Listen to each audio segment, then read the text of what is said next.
Chapter 7.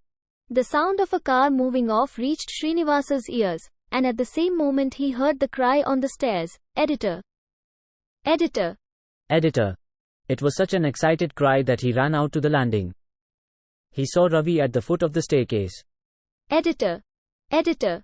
he cried. "Did you see?" "What?" asked Srinivas. "Are you free? Shall I come up?" Ravi asked. He climbed up in 3 bounds. Srinivas moved back to his chair and pointed the other to his usual seat. Ravi wouldn't sit down. He was too excited. He could speak neither in whispers nor in a loud voice and struggled to find a wire media and made splittering sounds. He came over to Srinivas's chair, gripped its arms and said, she. He couldn't finish his sentence. His face was flushed. Srinivas had never seen him so excited. He gently pushed him to a chair and said, "Calm yourself first." But Ravi was not one to be calmed. It didn't seem necessary at the moment. He said, "Give me that sketch." He held out his hand. Srinivas took it out and passed it to him. It seemed to act as a sedative, and Ravi became calmer.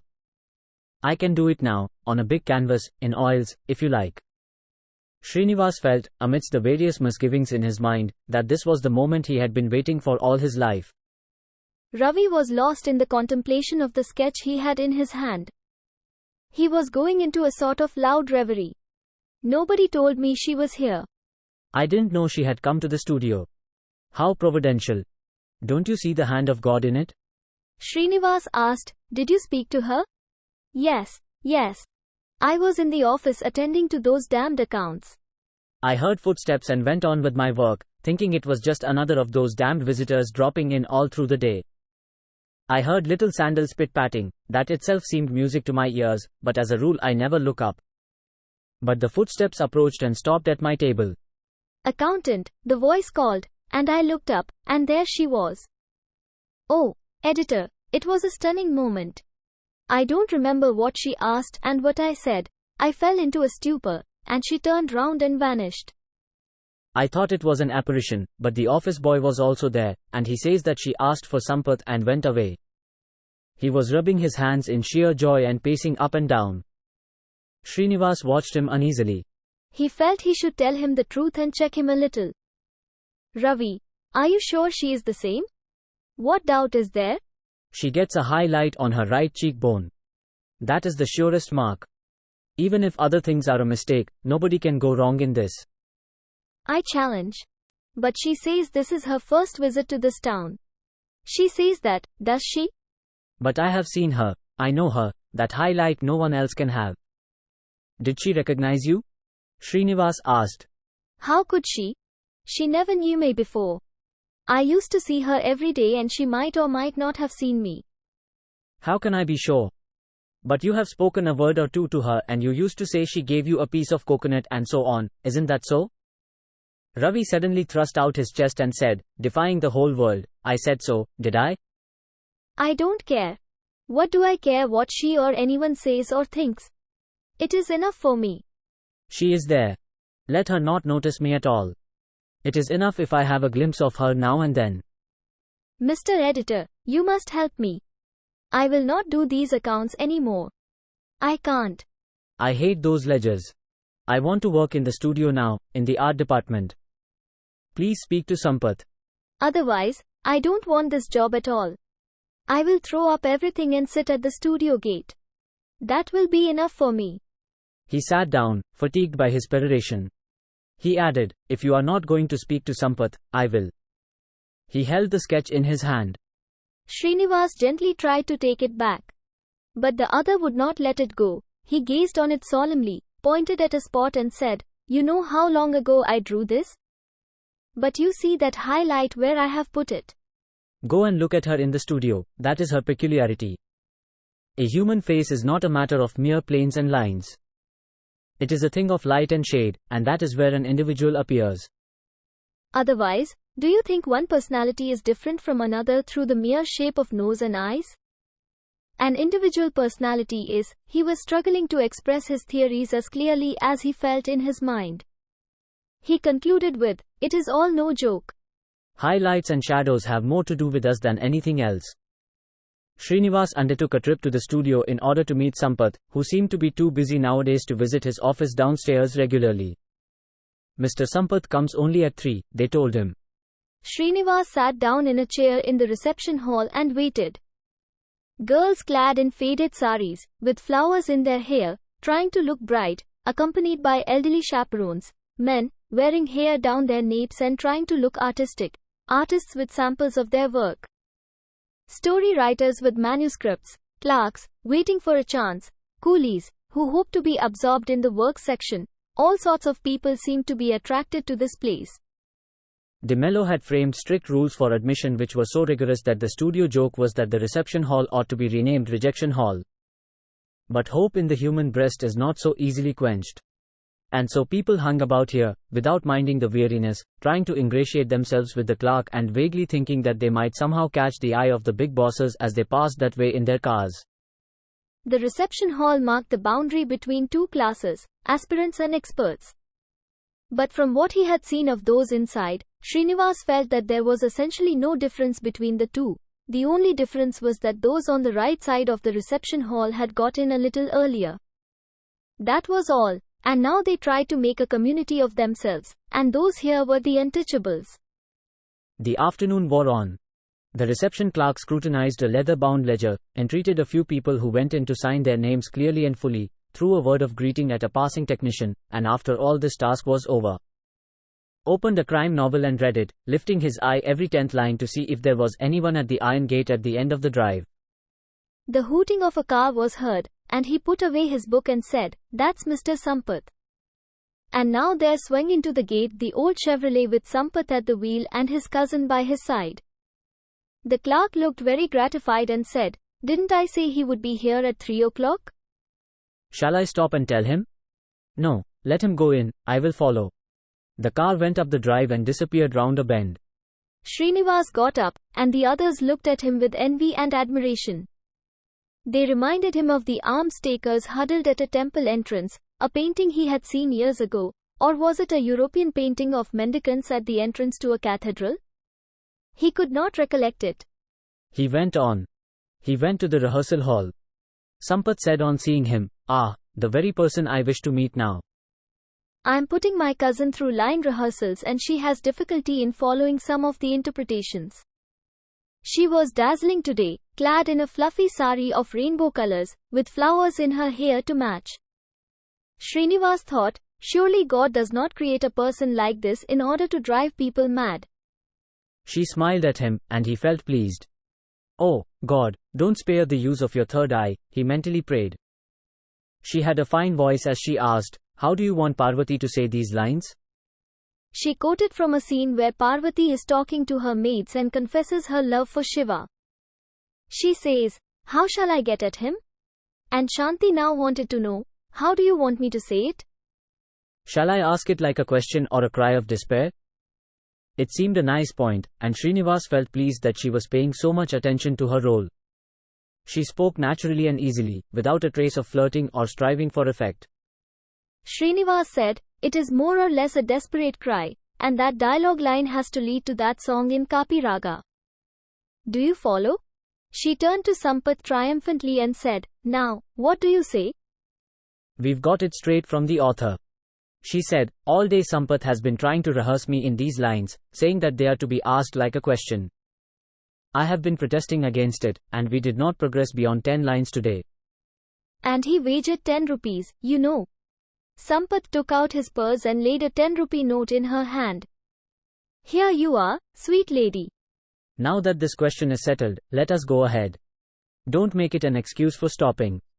She picked up the 10-rupee note, folded it and put it in her handbag made of a cobra hood. Srinivas observed on it the spectacle-like mark. A shiver ran through his frame unconsciously. He felt it incongruous that she should be carrying on her arm so grim an object. He asked, "Where did you get that?" "Is it a real cobra hood? Isn't it?" she asked. "I had gone to a jungle in Malabar once on a holiday, and this thing." She struggled to hide something and ended abruptly, "Yes, it was a king cobra. It was shot at once, and then a bag was made of it." She trailed off, and Srinivas did not like to pursue the matter.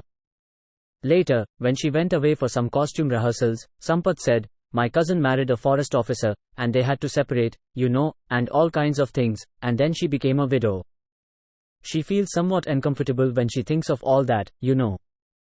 Well, I didn't intend to hurt her or anything. But I was struck by her bag because it seemed such a symbolic appendage for a beautiful woman and for us men to see and learn." Yes, quite right, Sampath said. He was more keen on continuing his narrative. They were in a forest camp. The cobra cornered her in her room, as she lay in a camp cot in their forest lodge, and it came over the doorway, hissing and swaying its hood. She thought that her last hour had arrived, but her husband shot it through a window. Srinivas decided to turn the topic from the cobra. People might come in, and he might lose all chance of talking to Sampath alone for the rest of the day. So he at once said, "I came here to talk to you about Ravi." "Oh, yes, I wanted to speak to you, too." "It seems he has not been coming to the office for 3 or 4 days now." "What is he doing?" Srinivas said, "He is prepared to work in the art section." "Why don't you take him in? We ought to do everything in our power to give him the chance, if it will make him draw pictures. It is our responsibility." In his habitual deference to Srinivas's opinions, Sampath did not contradict him. "If I were free as I was before, I would do it before you finish the sentence. But there are difficulties." "I'm now in a place which has become an institution. Look here. Are you going to take him in or not?" "That's what I want to know. I will ask Somu. I don't wish to appear to be doing things over his head." After all, he is very important. Of late, after the old landlord's death, Srinivas noted a new tone of hushed respect in Sampath's voice whenever he referred to Somu. "All right, talk to him and tell me." "I will wait." "Now?" "Oh, no, Mr. Editor." "Please give me a little time. I don't know what he is doing now." Srinivas looked resolute. "Don't tell me that you can't see him when you like. Surely you shouldn't tell me that." There was in his tone a note of authority which Sampath could not disobey. "Well, my editor's wishes before anything else, that's the sign of a faithful printer, isn't it?" he said, and went downstairs.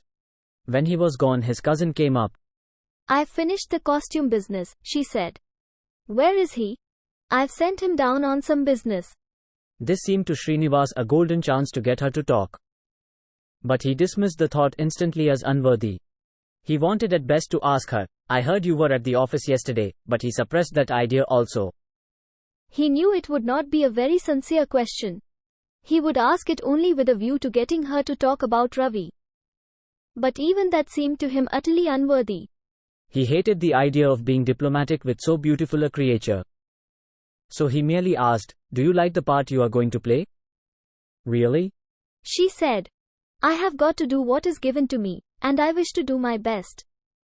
That's why I get into such a lot of trouble with Sampath over the interpretations."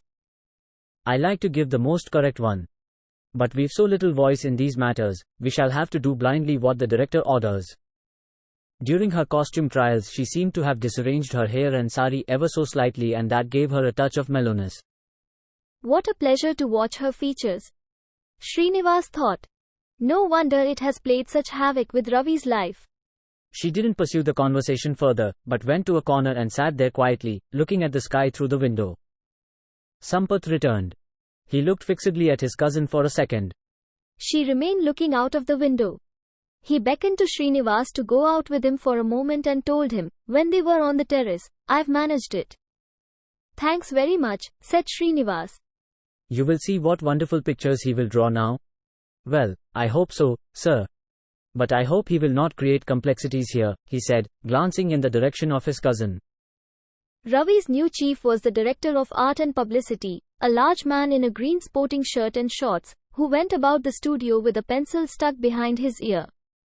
He had an ostentatious establishment, a half-glass door, a servant in uniform, and a clerk at the other end of the room. He sat at a glass-top table on which were focused blinding lights. Huge albums and trial sheets were all over the place. He wore rimless glasses with a dark tassel hanging down. He called this the control room. It was in the heart of the arts and publicity block, and all around him spread a number of rooms in which artists worked, some at their tables and some with their canvases and sheets of paper spread out on the floor. Sampath walked in 2 days later, almost leading Ravi by the hand into the hall. Well, Director of Art and Publicity, here I've brought you the best possible artist to help you. The director looked him benignly up and down and asked, where were you trained? Ravi was struggling to find an answer when Sampath intervened and said, wouldn't you like to make a guess? See his work and then tell me. Very well, said the director and rang the bell. His servant appeared. 3 cups of coffee, he called out. Ravi muttered an apology. No, it's my custom to drink a cup with my assistants at least on the first day, said the director. After coffee, he ceremoniously held out his large palm and said, your room is over there, I will send you instructions. He pressed a bell again. A boy entered.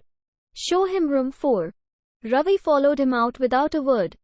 His docility pleased Sampath. He said, Director, he is a good boy. If I may give you a little advice. Yes, began the director, all attention. Sampath wondered for a moment how he could finish the sentence, and then rose to go. Oh, nothing. You know how best to handle your boys. He went out and completed the sentence at Srinivas's office in Kabir Lane. If you don't think it strange of me, I'd like to suggest that you give some advice to Ravi. Yes, what about?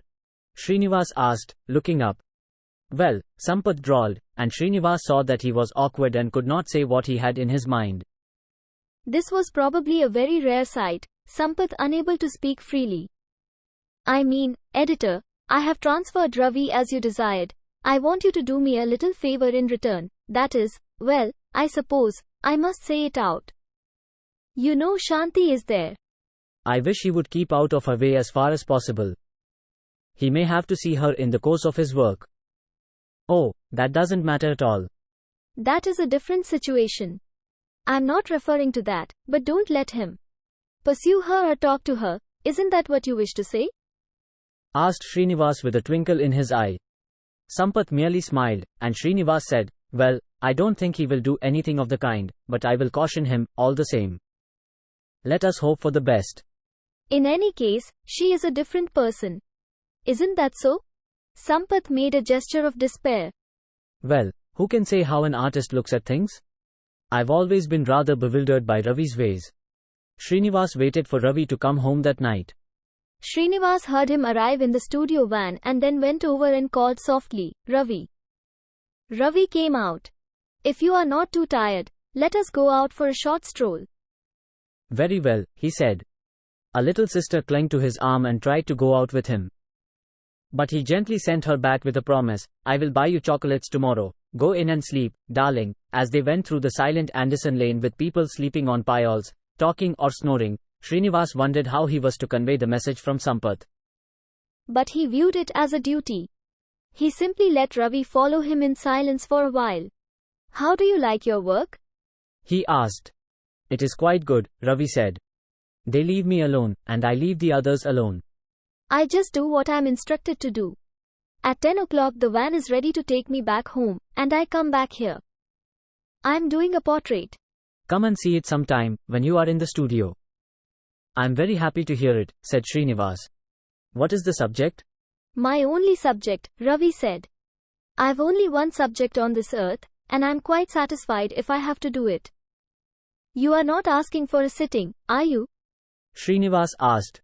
In the darkness Srinivas could see Ravi shaking with laughter. Sitting? Who wants a sitting?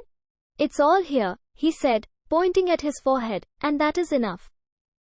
I'm doing a large portrait, all in oils. That's a work I'm not paid for, but I'm snatching at it whenever I'm able to find a little time. I'm experimenting with some vegetable colors also, some new coloring matter. My subject must have a tint of the early dawn for her cheeks, the light of the stars for her eyes, the tint of the summer rain cloud for her tresses, the color of ivory for her forehead, and so on and on. I find that the usual synthetic stuff available in tubes is too heavy for my job. Srinivas was somewhat taken aback by this frenzy. At the same time he was happy that a picture was coming. He could hardly imagine what it would turn out to be. He felt it would probably convulse the world as a masterpiece, the greatest portrait of the century, to thrill human eyes all over the world. At this moment he felt that any risk they were taking in keeping Ravi there was well worth it. Any sacrifice should be faced now for the sake of this masterpiece. It struck him as a very silly, futile procedure to caution Ravi. A man who followed his instincts so much could not be given a detailed agenda of behavior. He decided at the moment not to convey to him Sampath's warning. They had now reached Market Road. It was deserted, with a few late shops throwing their lights on the road, and municipal road lights flickering here and there. The sky was full of stars, a cool breeze was blowing. And it appeared to Srinivas a very lovely night indeed. He felt a tremendous gratitude to Ravi for what he was doing or going to do. Srinivas bade him good night without saying a word of what Sampath had commissioned him to say. But he decided to take the first opportunity to tell Sampath, since he hated the idea of keeping him under any misapprehension about it. The chance occurred 4 days later, when Sampath came to his room, ostensibly to discuss some point in the story, but really to ask about Ravi. His discussion of the story did not last even 5 minutes. He mentioned a few vague objections about the conclusion of some sequence, and ended by agreeing with every word Srinivas said. He then passed direct to the subject of Ravi. "You will not mind my coming back to the subject, editor," he said. "Which subject?" asked Srinivas, bristling up. "I'm very sorry to worry you so much about it," Sampath said pleadingly. And at once Srinivas's heart melted. He felt a pity for Sampath and his clumsy fears.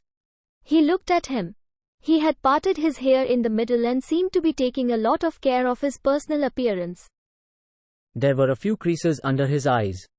Clearly he was going through a period of anxiety at home, in the studio, about Ravi and about all kinds of things. His personality seemed to be gradually losing its luster. Srinivas wished that Sampath would once again come to him, not in the silk shirt and muslin dhoti and lace-edged upper cloth which he was flaunting now, but in a faded tweed coat with the scarf fling around his neck, and his fingers stained with the treadle grease. He looked at the other's fingers now. The nails were neatly pared and pointed, his fingers were like a surgeon's, and 1 or 2 nails seemed to be touched with the garish horrible red of a nail polish. Srinivas was alarmed to note it and asked, "What's that red on your finger?" Sampath looked at his finger with a rather scared expression and, trying to cover it up, said in an awkward jumble of words, "Oh, that cousin of mine. She must have played some joke on me when I was not noticing. She has all kinds of stuff on her table," he tried to add in a careless way. He flushed and looked so uncomfortable that Srinivas dropped the subject, and went on to talk of what was most in the other's mind. "I know you want to tell me about Ravi. Well, go on. Have you spoken to him about what I said?" Sampath asked. "I'm not going to," replied Srinivas, with as little emphasis as possible. "Things will be all right, don't worry." "Listen to my difficulties, please. He is a little conspicuous nowadays. I see him almost every day at the gate. He hangs about the costume section at odd hours." "Does it mean that he is not doing his work properly?" "Oh, no, it wouldn't be fair to say such a thing, but he is a little noticeable here and there." "What is wrong with that?" asked Srinivas. Sampath took time to answer, because there seemed to be an element of challenge in this question. He said, "There is a studio rule that people should not be seen unnecessarily moving about except where they have business." "I guarantee you that he won't go where he has no business," Srinivas said, and his reply seemed to overwhelm the other for a moment. He remained silent for a little before he said, "You see, there is this trouble. Even my cousin has noticed it. She said she is oppressed with a feeling of being shadowed all the time. She even remarked, 'Who is that boy? I find him staring at me wherever I go. The way he looks at me, I feel as if my nose were on my cheek or something like that.'" Let her not worry, but just look into a mirror and satisfy herself. But you see, it affects her work if she feels that she is being stared at all the time. Sampath, she cannot know she is being stared at unless she also does it. The cure is in her hands. "I find her a good girl. Tell her not to get ideas into her head, and don't put any there yourself." When he next paid a visit to the studio, Srinivas went over to meet Ravi. He was not in his seat in room number 4. He found him coming out of the works department with an abstracted air. He didn't seem to notice anything around him now. "I've been to see you," Srinivas said. He seemed to come back to himself with a start. "Oh, editor, I'm sorry I didn't notice you here. I thought I might see your new picture." "Oh, that?" He seemed hesitant. "Let me get on with it a little more."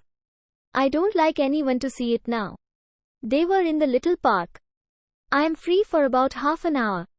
Care to sit down for a moment? He asked. Srinivas followed him.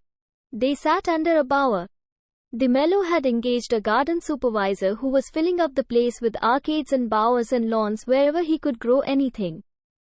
Ravi sat down and said, "Something must be done about this gardening department. It is getting on my nerves. This horrible convolvulus creeper everywhere. That garden supervisor is an idiot. He has trained convolvulus up every drain pipe. His gardening sense is that of a forest tribesman." "It looks quite pretty," Srinivas said, looking about him.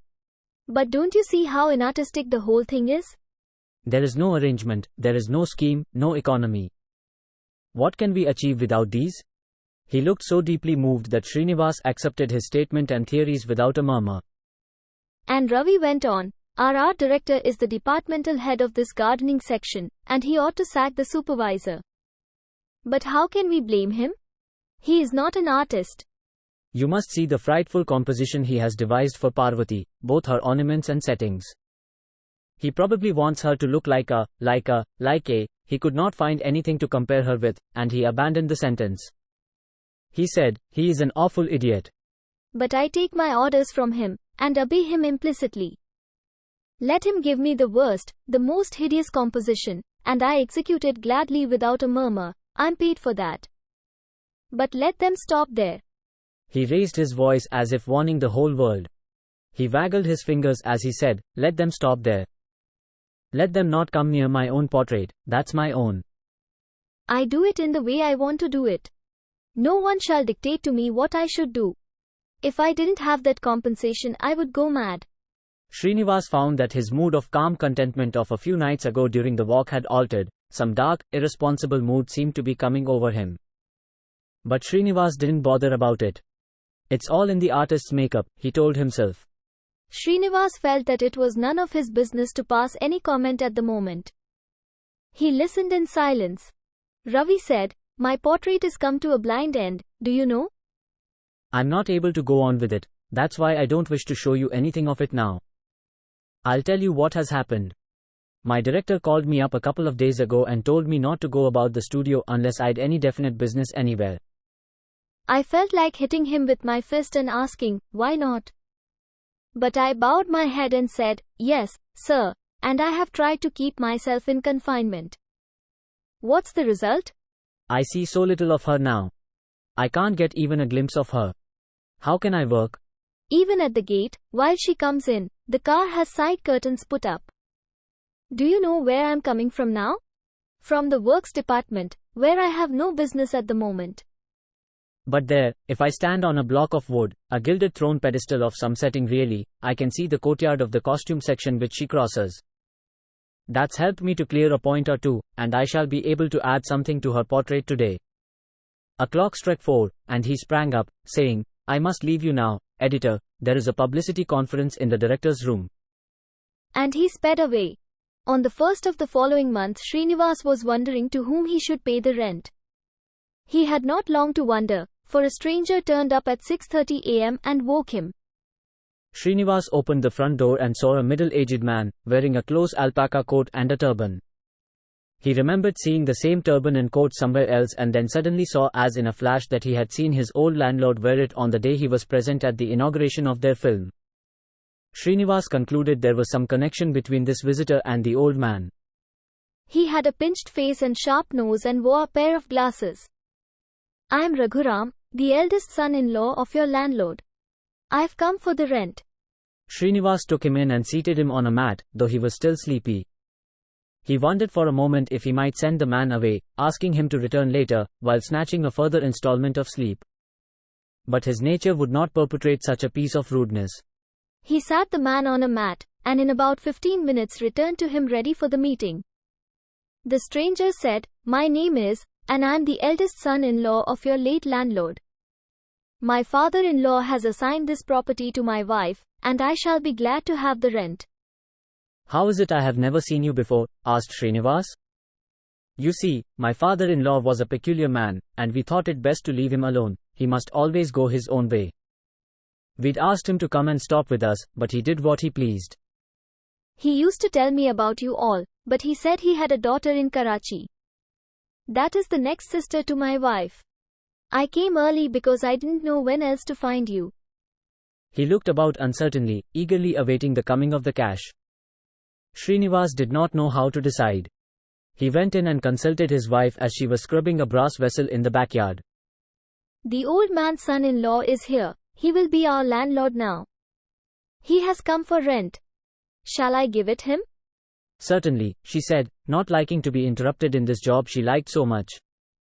She would give her consent to anything at such a moment. Ask him when he is going to give us an independent tap. Srinivas returned, opened an almirah, took out a tiny wooden box, and out of it 6 5-rupee notes. He put it into his hand. Do you want a receipt? He asked. He pulled out a receipt book, filled it up and gave it to Srinivas. Srinivas said, you have to give us an independent water tap. Haven't you got one? Surely. Of course I must give you one. And he surveyed the walls and the ceiling. Yes, we must do everything that's convenient for our tenants. During the day, as he sat working in the office, another visitor came, a younger person of about 35. You are Mr. Srinivas? He asked timidly, panting with the effort to climb the staircase. He was a man of slight build, wearing a khadar jiba, and his neck stood out like a giraffe's. Srinivas directed him to a chair. He sat twisting his button and said, I am a teacher in the Corporation High School. I am your late landlord's son-in-law. My wife has become the owner of this property. I've come for the rent. Srinivas showed him the receipt. The visitor was greatly confused on seeing it. What does he mean by coming and snatching away the rent in this way?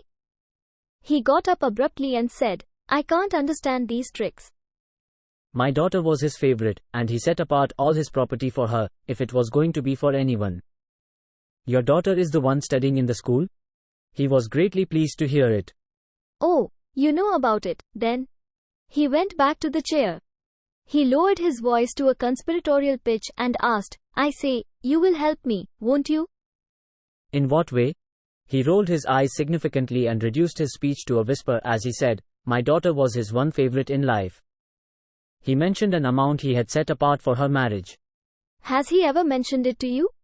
He waited with bated breath for Srinivas's reply, who was debating within himself whether to speak to him about it or not.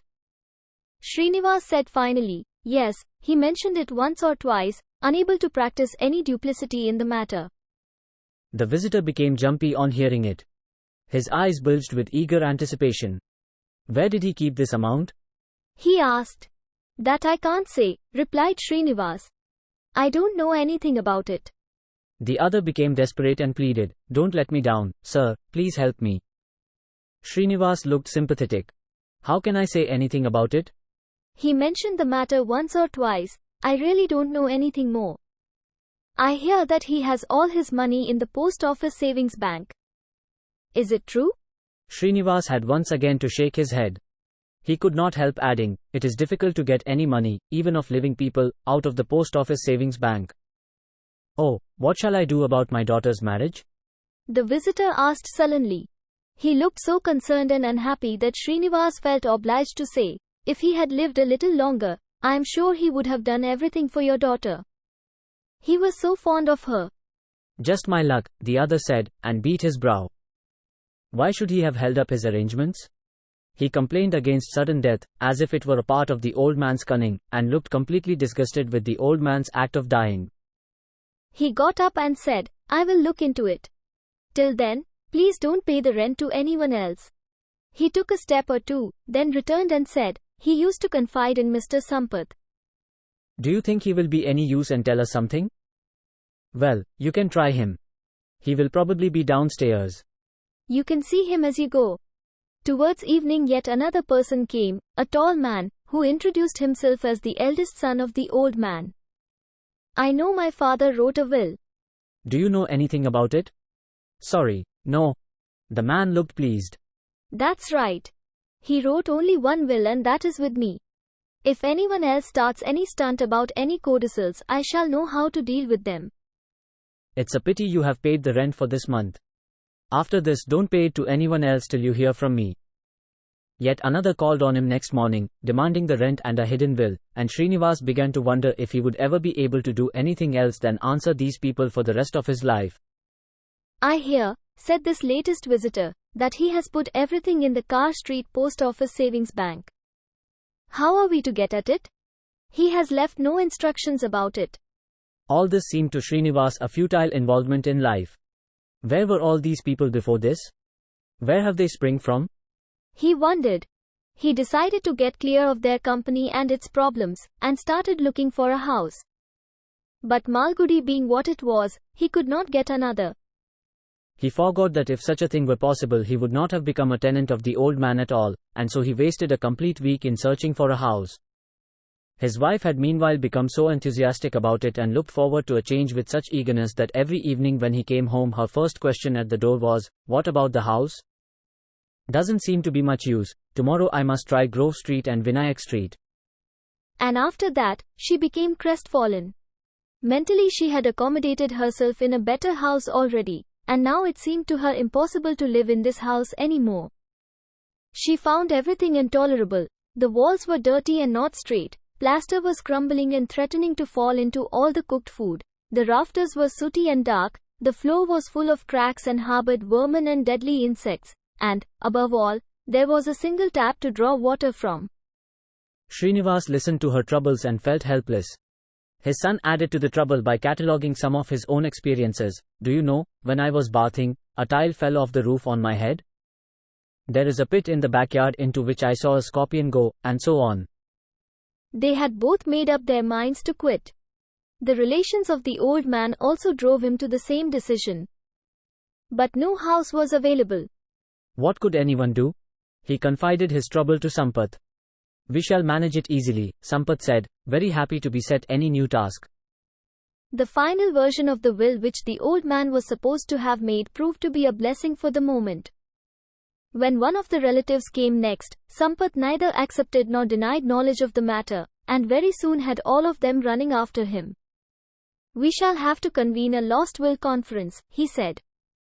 He was nearly in his old form, and Srinivas was delighted to notice it. Through his finery and tidiness, an old light came back to his eyes. He got the half-dozen relatives sitting around Srinivas's table on a Saturday afternoon. They threw poison looks at each other. Not one of them seemed to be on speaking terms with the others. Sampath said unexpectedly in a voice full of solemnity, "We are all gathered today to honor the memory of a noble master." They could not easily dispute the statement. "I have had the special honor of being in his confidence. I've had the privilege of learning the secrets of truth. Even in mundane matters, I think, I was one of the few to whom he opened his heart." Here they looked at each other darkly. "I must acknowledge my indebtedness to our Srinivas, our editor, for introducing me to the old gentleman."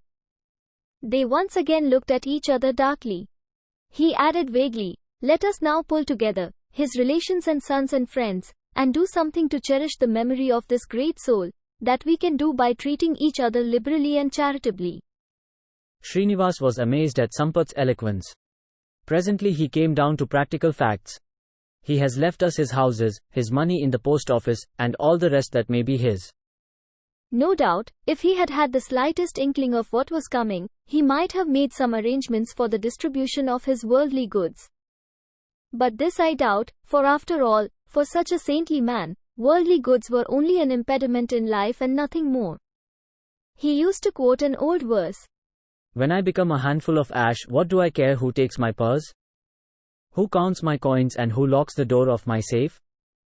When my bones lie bleaching, what matter if the door of my house is left unlocked?" However, this is a digression. Now it is up to us to decide what we should do. Here is Srinivas and my other friend Ravi in a portion of the house in Anderson Lane, among the tenants I have most in mind. Now the position is that our editor does not know to whom he should pay the rent. A babble arose. Sampath silenced them with a gesture and said, "It's certainly going to someone or everyone, that I don't dispute. It will certainly be decided very soon, but till then, where is he to pay the monthly rent, since he is a man who does not like to keep back a just due?" "That question is settled," said several voices. Sampath made an impatient gesture and then said without any apparent meaning, "Yes, as far as every one of us is concerned." But where is a tenant to pay in his rent till the question is established beyond a shadow of doubt? My proposal is that till this is established, my friends will pay their monthly rents into a savings bank account to be specially opened. There were fierce murmurs on hearing this, and Sampath declared, "This is the reason why my friend wants to move to another house." He says, "How can I live in a house over which people fight?" And he paused to watch the effect of this threat on the gathering. They looked bewildered. They need not have been. But somehow, since the remark was delivered as a threat, they were half frightened by it. "You cannot afford to lose an old, valued tenant," Sampath added, driving the threat home. No, we do not want to disturb him," they all said and looked at each other sourly. "What we want to know is, where is the will?" asked a voice. "I thought we had come here about that." "Do you know anything about it?" Now all eyes were fixed on Sampath. He replied simply, "In a delicate matter like this, how can I say anything?" "I have heard him mention so many things. You need not tell us anything of other things." "But, surely, you could tell us about the will," they cried.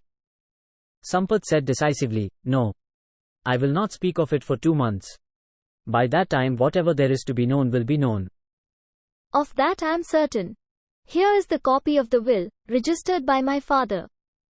"Please examine this, Mr. Sampath," said the eldest son. The others became feverish. Sampath bent over and read out its contents ceremoniously. "I do hereby bequeath, and I hold that there is no further will." "What about my daughter?" "What about my share? You certainly were not his dearest one.